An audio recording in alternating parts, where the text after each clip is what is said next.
Assalamualaikum warahmatullahi wabarakatuh. Selamat datang kembali pada ruang belajar bahasa Inggris bersama Jalin English Course. Sebelum masuk ke materi tambahan, kita perlu mengulang bahwasannya dalam simple present tense itu bentuknya dimulai dari kalimat positif atau positive sentence, yang mana cara menyusun kalimatnya dibagi ke dalam dua pola berdasarkan penggunaan subjeknya. Yang pertama, jika subjeknya salah satu dari I, you, we, they atau subjek jamak, maka langsung diikuti kata kerja. Contoh, I go to school, dan ini disebut pola pertama. Sedangkan jika subjeknya salah satu dari he, she, it atau kata benda tunggal, maka kata kerjanya ditambah s atau is. Contoh, he goes to school, dan ini masuk ke pola yang kedua. Bentuk kalimat yang kedua kita sepakati namanya bentuk negatif dengan tanda min. Nah, pada bentuk negatif ini juga berdasarkan subjeknya. Untuk pola pertama, kata negatifnya menggunakan do not, sedangkan untuk pola kedua, negatifnya menggunakan does not, yang dua-duanya diartikan tidak.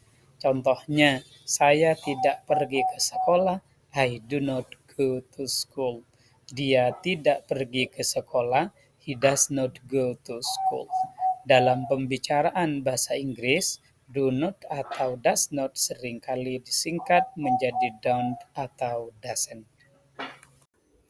Para peserta Jalin English Course, bentuk kalimat ketiga namanya interrogative sentence atau kalimat tanya, yang mana untuk menyusun kalimat tanya itu juga berdasarkan polanya.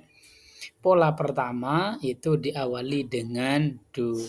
Kapan pertanyaan diawali do? Sekali lagi kalau subjeknya salah satu daripada I, you, we, they atau subjek jamak. Contohnya, do you go to school? Apakah kamu pergi ke sekolah? Nah, pertanyaan semacam ini jawabannya hanya ada dua kemungkinan. Yang pertama yes, yang kedua no.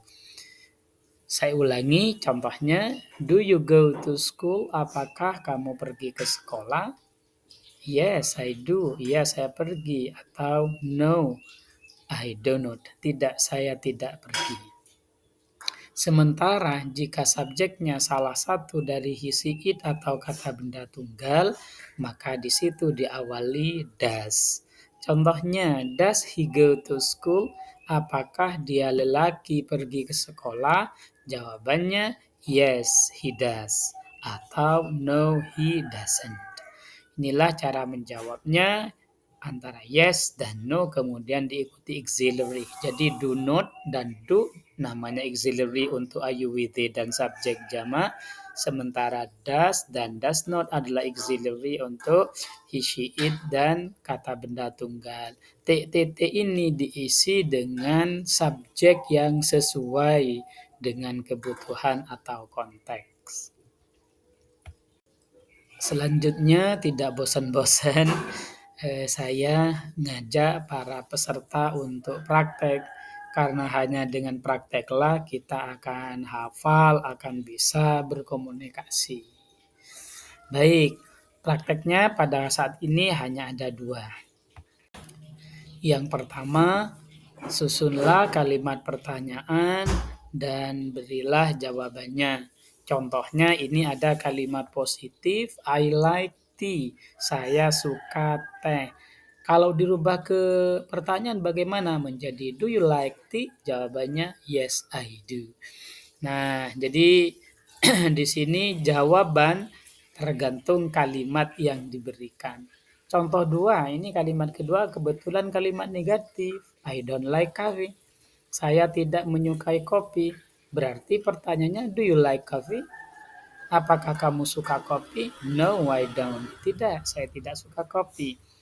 Berarti sekali lagi pada exercise pertama atau latihan pertama, buat kalimat tanya berdasarkan kalimat positif atau kalimat negatif yang disajikan.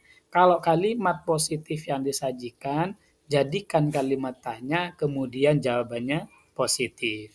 Kalau kalimat negatif yang diberikan, buat kalimat tanya dulu, kemudian jawabannya negatif. Nah, kalau belum paham untuk menyusun atau menjawab pertanyaan ini, silahkan ulang sedikit videonya sebelum materi ini. Nah, latihan kedua, latihan berdialog.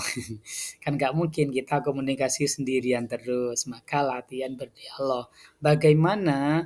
Nah, ini sama-sama berkesempatan untuk bertanya dan untuk menjawab. Contohnya di sini ada kalimat atau susunan kata-kata drive a car yang artinya mengendarai mobil. Maka tugas murid A di sini bertanya pada murid B, bagaimana? Do you drive a car? Silakan. Ini katanya siswa pertama. Do you drive a car? Apakah kamu mengendarai mobil? Maka murid B harus menjawab baik positif maupun negatif, tapi kebetulan di sini contohnya jawaban negatif. No, I don't. Setelah menjawab, murid B kemudian melanjutkan pertanyaan yang sama. Do you drive a car? Jawaban dari murid A, yes I do. Ya, saya mengendarai. Apa maksudnya di sini? Jadi pertanyaannya sama dari murid A ke B dan dari B ke A, tetapi kalau B menjawab negatif, maka nanti A menjawabnya positif. Semoga dapat dipahami. Nah, demikian materi kita pada kesempatan kali ini. Tetap semangat, jaga stamina, senantiasa belajar dan praktek, insya Allah. Sukses. Assalamualaikum warahmatullahi wabarakatuh.